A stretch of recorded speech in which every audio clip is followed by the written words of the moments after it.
from, what we've maybe done before, and you can do that via using the hashtag Safari Live on Twitter, or you can do that by email, which is questions@WildEarth.tv. But please remember, for the first half an hour, Mark and I are just going to do a recap, and for the second half an hour, that is when we will take your questions. And those are the questions that sometimes might not be relevant while we're out watching lions and leopards and doing what we love. So it's really great to be here. This is my first Fireside chat in a while. I was on leave, and then I had to go to a friend's wedding. So it's been a while for me. So it'll be nice to hear from you. And I can see Marcus. Hello, Ben. How's it, Marcus? How you doing? I'm going to try to stand up without losing my earpiece. Jambo bwana. Jambo bwana, how about again? Mzuri sana. Mzuri.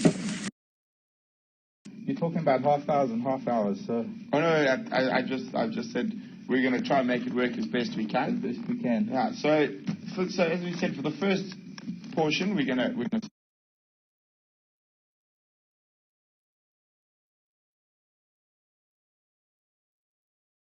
Dad? You missed. I'm trying to think what Stand by, we're not live.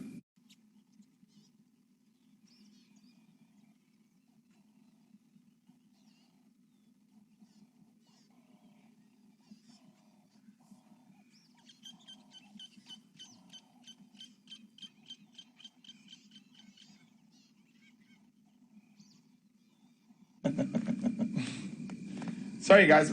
Not sure what happened there, but the weather has been playing havoc with our communications and our signal at the moment. As everything's got really dry and the rain's come in, so the moisture's crept in, and I don't think... maybe solar flares and electromagnetic fields. Exactly. Yes, and new moon. New moon, definitely. So I think there's a combination of factors, and just gremlins, usual WildEarth gremlins that we are subject to. I mean, we're doing a live broadcast from the middle of Africa. Well, we're not in the middle. We're down south. We're in the middle of South Africa. And that's one of the things that happens out here in the bush. But we were talking about our previous week here. Yeah, and as I said, I missed all the lines and that because I just got back from a wedding. Depending on my memory I know.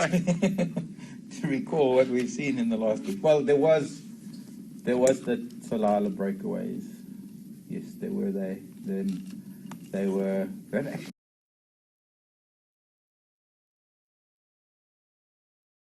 Caratuja Dam at the moment. And I'm planning to go look for them tomorrow morning. Yes, I hope so.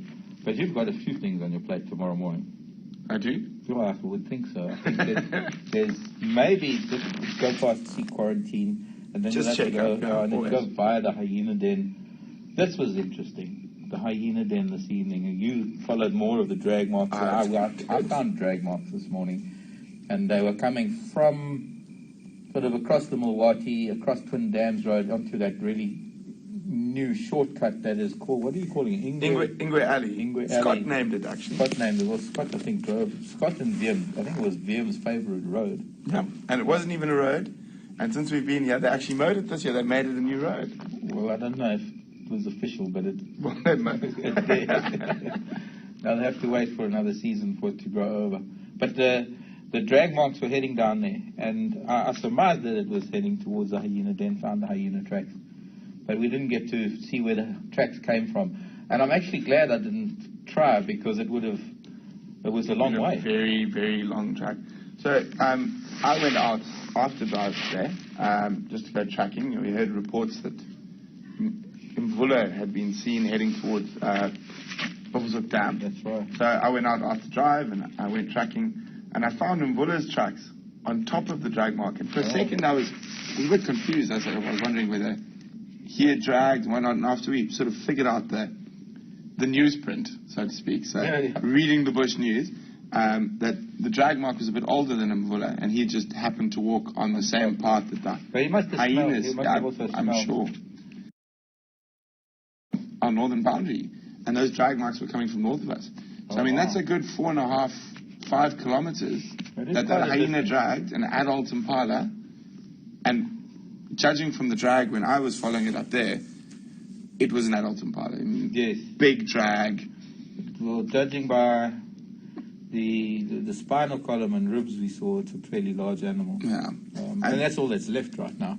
It's just the spinal column and ribs. That hyena must have been very fat. Oh, gosh. The belly's dragging on the ground. And we had somebody asked, I think she's pregnant or is she full? She coveted that carcass all day. Because when I went to see her at the start of drive, she was lying under a bush and she wouldn't let anyone else come near her. And she had already fed on it. And she dug herself. In fact, she got up and she was digging in the wet sand to make this little hollow because the belly wasn't quite fitting properly. And any of the other hyenas even looked at her. She glared at them, and with enough daggers in her eyes to make them not even think about approaching. That's also quite interesting. That must mean she must be quite a dominant female in the clan. Yes. Because I don't think a very low-ranking female would ever bring her carcass back. She would try to hide it in the bush or in a pan. Mm-hmm. So the fact that she's bold enough to take that carcass back to the den would mean she's a very high-ranking female. And now, here comes the interesting part. See. Because although she gorged herself, and no doubt it's more important for her to feed on most of it because she's still suckling, so she still wants to produce milk. But also, it's just the nature of the way things go. Better for her to survive or to take sustenance first, and then give up sustenance. Especially if she is one of the high-ranking animals in the clan. So it was interesting when we got there. Excuse me. Was this ice water? Cool. Excuse me. Nice. Very nice. I used to say hot, ice water, hot day, cold water, hot day. But when we got back there, she had left the bush. She was out from the bush, and I could see on the other side of the termite mound, I could see the remains of the carcass, and she had actually dragged it to the entrance of the den. Wow. And she was letting the cubs do their thing. But she was also, at the same time that we got there, as we got there, she was having a little bit of a dominance chat to the other female. Suffice because the other female stayed put for a while, and she stood over the carcass while the older cub fed on it. Very interesting. But I mean, it's so interesting, the hyena dynamics at a den. Yeah. And literally, we a lot of the times I think we're guessing, and I've spoken to hyena researchers before who've misidentified male, female, and they study those animals on a daily basis. Sometimes the only time they know whether it's a female is when it gives birth. That starts sucking. But now here's another interesting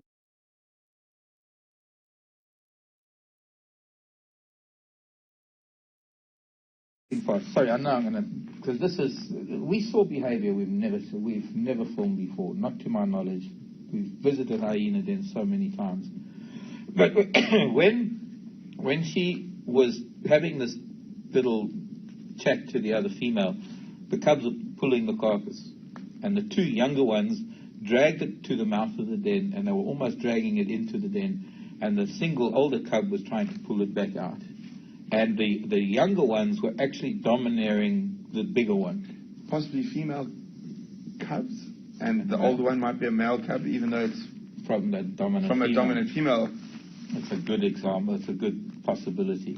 It'd be very interesting to watch. But it was also interesting how she stood over it to make sure that her cub fed, and she actually physically kept the other two little ones away. And even at that age, it's actually unusual, in my experience, to see. I mean, they play with meat. They don't really eat meat. In my experience, that I've seen. So, no, I think this was more a lesson, and it was a lot more of pulling the carcass around, learning to grab it because one would pull and then stop, the other one would. But there was one interesting thing where the older cub was feeding, and it actually put its paw against the rib cage to pull, and that's something that's learned. That's something that you develop after feeding for a little bit. The instinct, or it's not instinct, surely not, because I've seen some individuals don't even think of it. But it's going to be very interesting to watch that hyena den as it develops. But moving on to Mr. Quarantine, right outside our final control. Right outside final control. And in this the same time period as his brother killing his stepdog. I think that's where the confusion came that morning. Because we were obviously with the rain, you saw all of us, for those of you who haven't been, when it rains, unfortunately, with all the sensitive video equipment and whatnot, we're not able to go out. So while we were sitting under the shed doing a show and tell and a storytelling session,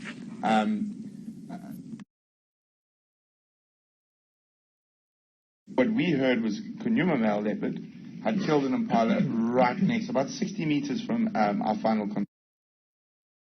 Went out while you and Scott held down the fort. Yes. We went out to go have a look in the rain and couldn't find it. But that's why you got so wet. Exactly. I wasn't just playing in the rain for fun. I would have. But it turned out it wasn't, and we had heard from the guides before that it was Kunuma, but it turned out it actually wasn't. It was quarantine. Kunuma's also somehow managed to slip away. Strangely enough, when I went out tracking the other day, I didn't look. I admit I didn't look at my photos so well, and I popped the photos of this leopard who. I think it's because it didn't snarl at me. I was like, wow, this is... And it definitely wasn't quarantine. We knew where quarantine was. The one you thought that was Bahuti? I thought it was Bahuti. So I handed it over to the Sabi Science leopard group, and they sorted me straight quickly. It was Kunuma. But the funny thing is, it's just the way he behaved. He was accepting. Accepting. We drove up to about 5 meters from him. He did nothing. I've had moments with him where he hasn't. But I was... Funny you should mention that, because I was about to mention, without you guys, the viewers out there that get to know these cats so well, without you, we would obviously be quite lost, because you help us so much when it comes to identification. In fact, I had a similar experience this week with Karula. I had chanced upon her out of the blue. It was a wonderful thing up on Vuatela Access Road, almost where that elephant was yesterday. Except she was coming the other way, and she walked in the opposite direction. Now, between that point in Vuya's Access Road, you go follow those elephant paths. There's some old mud pans. It's a wonderful area there. She used to spend a lot of time, especially when the pans were full, with Mishu and Induna. We used to find them there a lot, especially because Mishu, because he had a bit of an obsession with terrapins.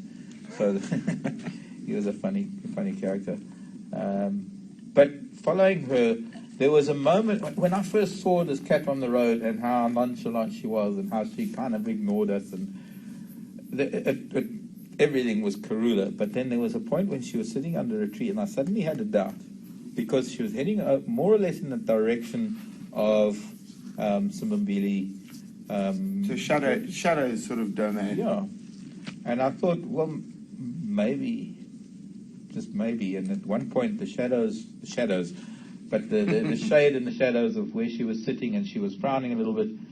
And as many times as I've seen her, and as much as I love that cat, and as much as I profess to know her quite well, I had a doubt. And it was only the viewers that managed to sort it out. And I made the mistake on my favorite leopard. Yes.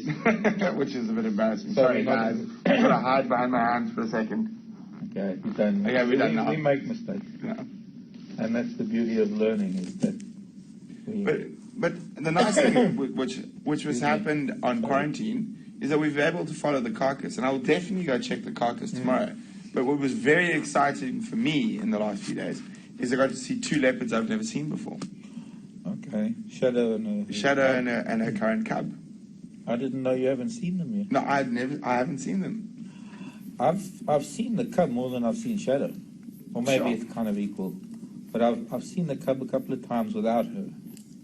Okay. Which has been just circumstance. Once was when the cub was treed by hyenas. We'd seen her at the kill, and that was almost second windmill on the other side of Arethusa.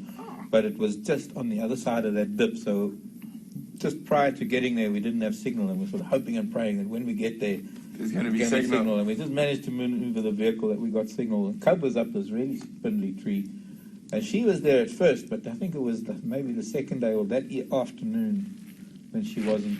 And then we just happened to find on Arethusa's access road one day, sitting over a branch. It was quite pretty. She's a very pretty little he. Isn't it a he? I couldn't see. He was lying he or she was lying in a... Question session comes up after you this. Guys need to remind us, is Shadow's cover he or she? I think it might be. And just on that note, guys, if you do want to send us questions, you can send them via email to questions@wildearth.tv, or use the hashtag Safari Live on Twitter. But apart from that, it's actually been a relatively quiet week, elephant-wise. It has. I've seen one breeding herd, and it was a very small breeding herd, and they moved off, and then I think I saw a very brief visual of one breeding herd on Arethusa. Maybe it's to do with the rain. Could be it's a seasonal thing too. I mean, I think it's renowned that March, April, coming that part of April, there's this mass movement of elephant from the Sabi stand going up to perhaps the Mopani Veld a little bit further north, and perhaps there's going to be a little bit of break from it. The one wonderful thing about the elephant that we did see yesterday, and we got a glimpse of it, and I don't know if any of you managed to get a glimpse of it. Oh, thanks. We've got our first question in. Thank you very much, Christine. Christine would like to know, what are our hobbies outside of taking photographs and wildlife? I'm going to let you take this first. Taking photographs and wildlife. I live in the bush. I don't go to, that's what I do. If I'm not driving Wendy or the Jigger here and I'm at home, I'm driving my Land Rover doing the same thing with my own camera pretty much, or walking around. So pretty much whatever I do here is what I do at home. So I'm actually very similar to Mark. Fortunately, my family also has a place in a reserve not too far from here. So I spend a lot of time tracking and walking. But I do have one or two other hobbies outside of photography and wildlife. And the main one is probably fishing. I really enjoy fishing, and I spend a lot of time fishing. And I've fished all over Africa. And everywhere I go, I have a little fishing rod that travels with me. I don't really do much fishing. I like to watch them. I prefer putting a mask and score. In places where the water is accessible. Where it's not accessible, I'd rather build a little tank and put them in and watch them and then put them back in the river. Or just at least get to know what the species are that live there. I did do a little bit of fishing in the past. I'm not keen on it. Each to their own. Indeed. Jennifer from Toronto, thank you very much for your next question. Jennifer would like to know if myself, if I've done, and I assume it's for both of us, if either of us have ever done a canoeing safari before. I have, but not an overnight one. I've been down in Lower Zambezi. I think you've probably done the same. Jennifer, I've done quite a few, but as I get older, I get wiser. And I choose not to do canoeing safaris anymore. No, I love it. But no, I've canoed the Milkui in Zambia. Well, then I understand your record. And then we attempted to start the first canoeing safaris on a river called the Luego River in southern Tanzania. And after about a day and a half of doing that and being charged by about 17 million different hippos, we decided it was far better to drag the canoes along the bank. So it's a very shallow river, and the hippos are very prevalent, and then the huge pods during the dry season. I experienced hippos on both Okavango Delta and in the Lower Zambezi. Well, in the Okavango Delta, it's not really canoes, they're dugouts, and in those days there were still real dugouts. And fortunately now they've actually changed it, and they've got to the fiberglass replicas of the dugouts, and what we call the makoros. But it is not, for me, sitting almost, because in a canoe, or rather a kayak, a canoe, you're sitting almost water level, you're sitting really, really low down. It's a unique perspective, especially when you're elephant on the bank. And I've got nowhere to go. But Anne from San Francisco would like to know whether hyenas get TB in the same way lions do, which is actually a very interesting question.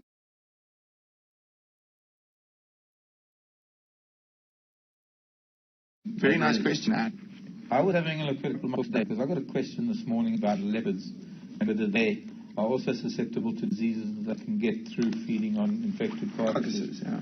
And I was looking at two of the books that I have. One is Tim Caulfield's, no, that's the Wilderness Guardian. I've got Game Ranch Management, which is the J.P. Bottomer book, and there's another one called the Capture and Care Manual. But I haven't been through all of the references that refer to diseases and I'm going to have to probably research a bit further, maybe have to go online. So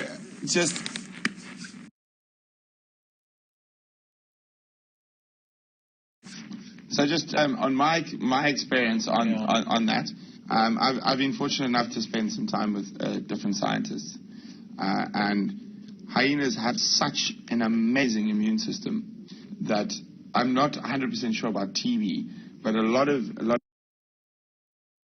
diseases that might be caught by lions and leopards, their immune system and their capacity for different bacteria and that is far higher than the felids, than the cat family. I'm not 100%. No, I haven't.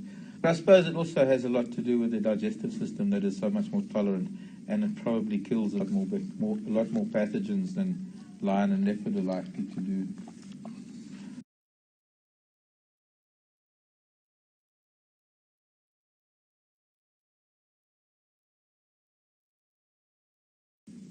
It's hard to tell. We need to sort of do some more consulting in that.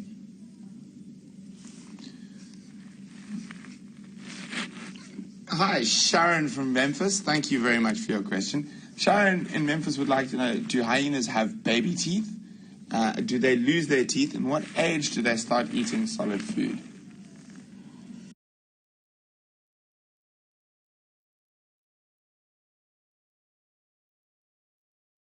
There's dogs and cats, kittens and pups. There comes a time when they start, and it's never sort of all of them. It's very much like us. One tooth pulls out at a time and gets replaced, so that the animal doesn't necessarily, well, it can still eat and doesn't really starve to death. At what age are they weaned, I think, was the other part of this. Correct. I think we're seeing them on this carcass for the first time. We're seeing something that big brought to the den. I was saying that they're under 6 months though. Yeah, but I think that if they'd done that before, we visited so often, we would have seen if they'd had something. We would see them chewing on bones. So it's probably one of the first times at this age that they're starting to experience bone and stuff. I'm pretty sure that up until now they've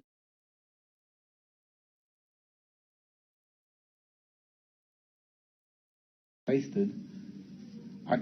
I don't know of records of hyena regurgitating. But like wild dog do. Yeah, exactly. In my experience, I've seen, and I've been very lucky in the amount of time I've spent in hyena dens. And this hyena den I'm talking about, it's not very far from here. And we sleeping and hiding while the mother was feeding or close by. And she grabbed the baby duiker and brought it back to the den. She was the only female who had cubs at that time, and she had one, and she literally was with her nose pushing the carcass at him. Yeah. And he'd sat there and he'd pull on the ear and just play with it. He didn't really know what to do with it. He didn't know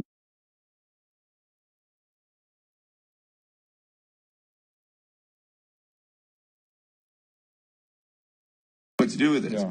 I mean, in other dens I've seen hyenas generally, I'd say 8 months, 7 months, 8 months, but they do nurse for much longer than other predators. They nurse for over a year. Yeah.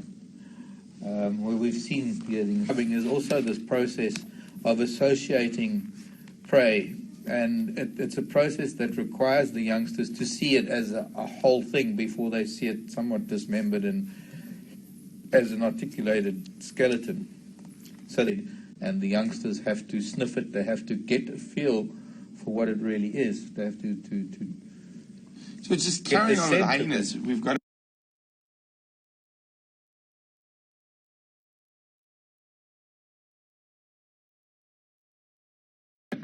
quite an interesting question from Blair. Blair would like to know, do male hyenas do any of the raising of the cubs? No, in my opinion, male hyenas. You don't want to be a male hyena. Out of all the males in the bush, the last thing you want to be is a male hyena. You are at the bottom of every food chain. And if you look at the contrast of wild dog, then even a subordinate male will be left as a babysitter, perhaps, or will have some function. But very, very tight-knit. group of associated females that run the clan. Guys, thanks very much for your questions on hyenas. We've got a question from Gilly. We actually do get to see it quite often, but it is very unusual for most species to do something like this. So instead of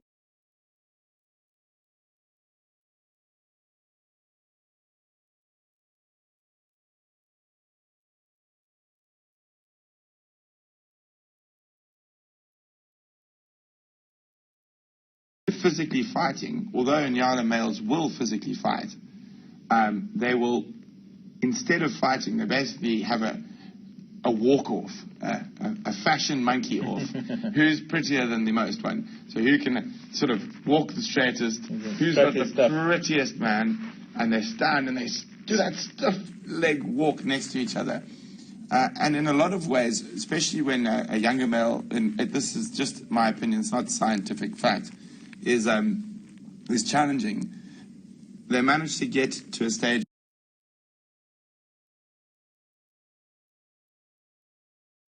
pretend to walk away.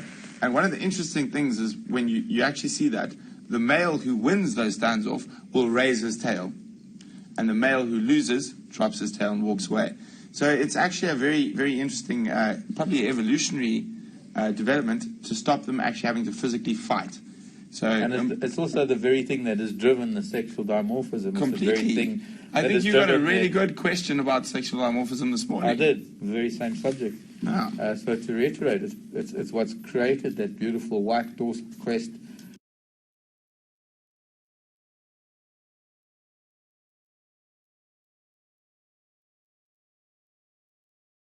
Mate with. So it's sort of a dual-driven dimorphism that's occurred there. So we got a question from Lewis, New York. Lewis is asking about that zebra. A zebra, it wasn't a male. And have we seen, Mark, did you? Haven't seen it. I tracked zebra up Rebecca's Road this morning. But it was on cheated cut line. Okay. But no, I haven't seen it. So just on the update on that,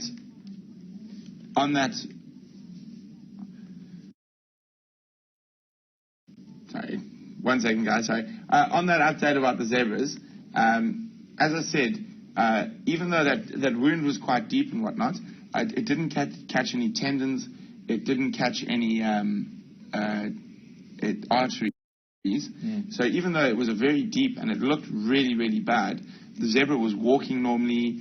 And in those circumstances, in my experience, animals have an unbelievable resilience to bounce back, unless we meet another lion very shortly. Yeah. But I'm pretty sure, just judging from the way that zebra was moving and the way it looked, it was relatively healthy. I think if you look closely at almost every adult zebra, you're going to find where the stripes don't quite match. That's my favorite.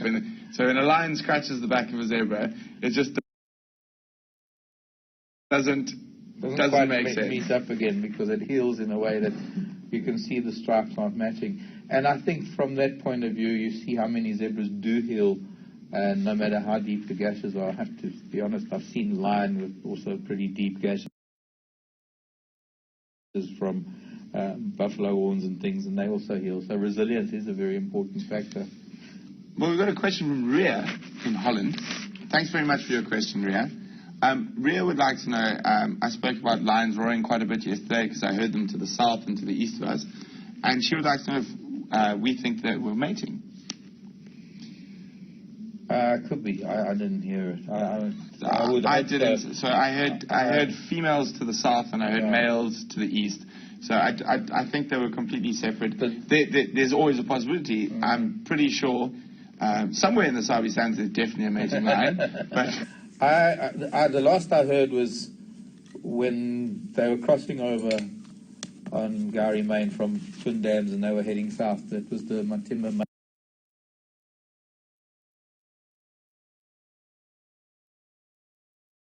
and the Styx female, and they hadn't quite yet gotten to where he was covering her. She wasn't quite accepting him yet. But I haven't really heard lions since then, so I'm afraid I can't tell. I have been. We've got quite a nice, sweet question from Karen in Oregon. Karen wants to know, why do our African sunsets look so much better than everywhere else, and why is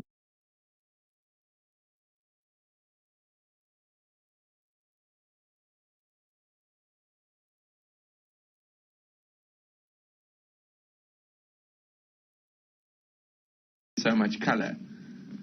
Well, Karen, obviously it's because it's Africa, and everything's better in Africa. But no, I'll let Mark tell you the actual reasons why. Well, the color is actually because the sun is coming through the atmosphere at a very, very low angle, and with the moisture that we have in the air, only the pink and reds, or the red, oranges to deep reds, and it will get even redder as the dry season wears on, and you get a lot of dust in the air. Fires. And the fires that create smoke. We've also got a lot of cloud in the sky at the moment, and of course that as well creates a little bit of a barrier to the light rays. And the brightness of the day, when it's midday, the sun is coming at a 90-degree angle through our atmosphere, but from where we look at it,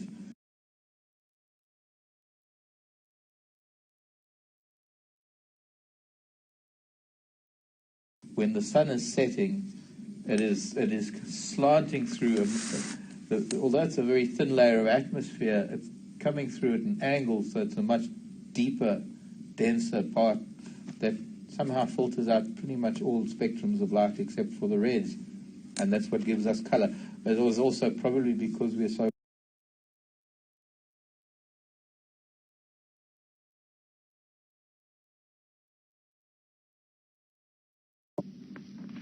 it's because it's Africa. The clouds give it a lot of color, though. Good evening, Valerie. Valerie would like to know more about the owls we hear at night. And we do hear quite a few different species at night. And I'm sure we've all got our own favorites. So I'll do a couple. And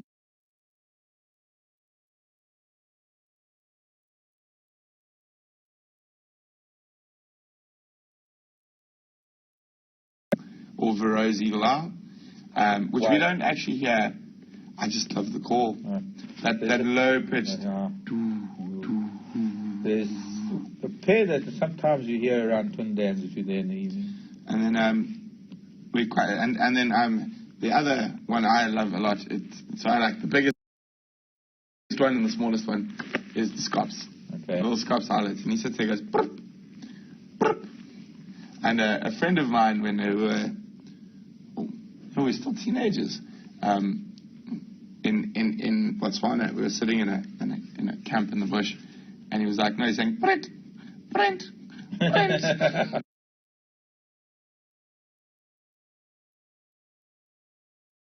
For me, the Scops, because I've had such a close relationship with an individual Scops, I was called the person who was running the kitchen here at Vuyatela many, many years ago.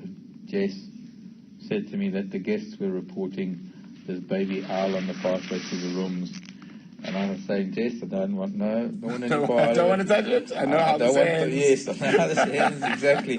But not only that, but the feeding of these children is another thing. And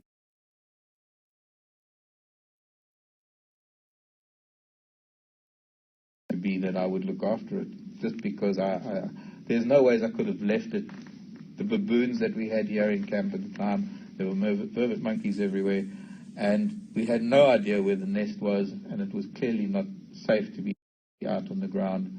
It was a very, very young owl, and we brought it back, and I raised it, and it became known as Whoo. That's a very good name for an owl.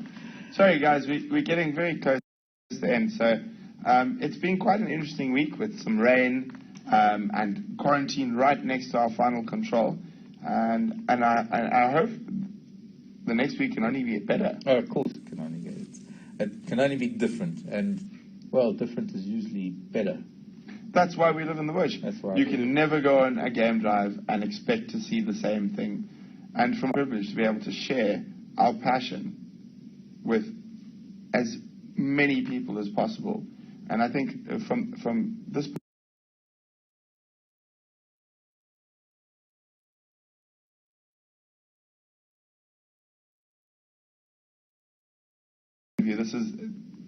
you could never share your passion like this. No, it can reach that many people in such a short amount of time. I mean, it's great having people on a vehicle, but you're reaching out to 6, 10 people at a time, and here we can reach so many of you.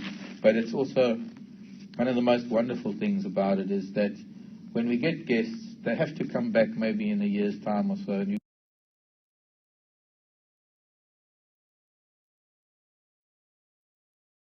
fantastic about this is that you can be with us every day over an extended period of time. We can all learn together, and we can all experience these wonderful things that we do together and look back on them and recall them. And that's part of it, is not only the knowledge that we gain, but the experience of sharing this wonderful nature that we're exposed to here at Djuma. We're very lucky, and we're unbelievably privileged to be in a place like this. And most importantly, you guys, the viewers, you guys make it possible. And we really appreciate all the questions that you guys send in to us. Unfortunately, we can never get to as many as we'd want to. But send them in on Drive. Keep sending them in. Drives, Fireside chats, keep your questions coming in. And remember, it's questions@wildearth.tv, or that's where you guys come in. I mean, you taught me a very big lesson with my favorite leopard I misidentified a couple of nights ago. So we really do appreciate all the interaction with you. And from Mark and myself, and I forgot to mention, sorry, we have Brian behind camera, the sneaky thumb, and from Tara and Alex and FC, and all of us here. We really do appreciate everything you send in to us, and it's been wonderful having you on a Fireside Chat.